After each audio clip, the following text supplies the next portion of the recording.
So, ito yata yung chicken butter pies. Ayan. Of course, ilipat natin sila ng lagayan kasi for safety purposes, for kidney transplant. The black pudding. Yan. Pinakahihintay niya. May nabibili kasi sa Spinis, but sabi niya hindi daw masarap. Ito yung cheese and onion pie. Ito naman yung mga pies. Ito yung chicken. Yung mga bakes. Meron tayong chicken bakes, steak bakes, and cheese and onion bakes. Ayan. Na-try ko yung sa Greg's. Masarap yung chicken bakes nila. But mahirap kasing bumili dito. So, nakita ko to. Naghahanap talaga ako kasi namimiss na nga ng hubby. But anyway, pupunta naman siya ng UK.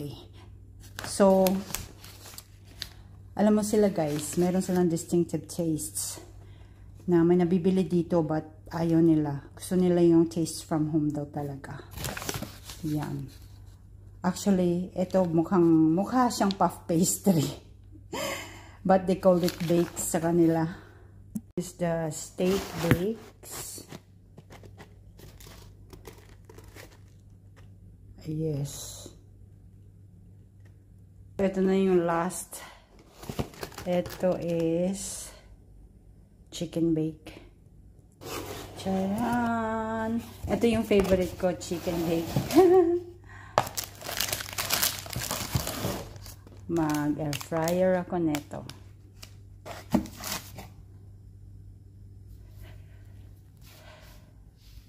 Lami jud siya kaayo. Sa Greg's na try na ho. So I'm so excited neto. So ito na guys, ito yung pies. Black pudding, tanaway lang sausage oh. Ako ni siyang segregate. Lahat pinapalitan ko siya ng plastic kasi alam mo na maarte tayo. Char. For safety. So, divide na ng mga 3 for every breakfast ni hubby. So, ayan. Ready sa freezer. So, i-check muna natin.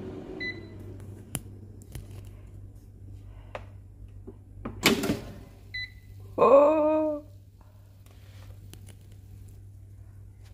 Crunchy now.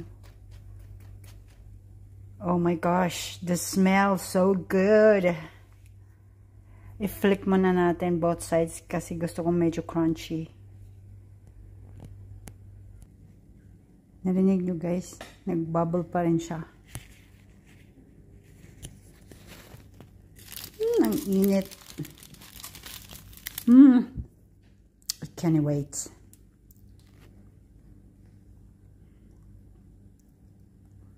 Try na natin.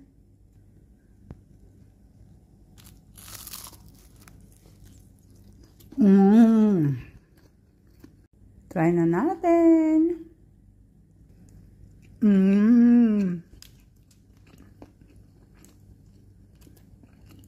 Masarap siya.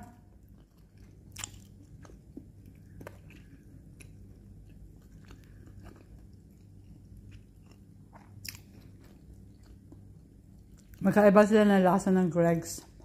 Pero masarap din to.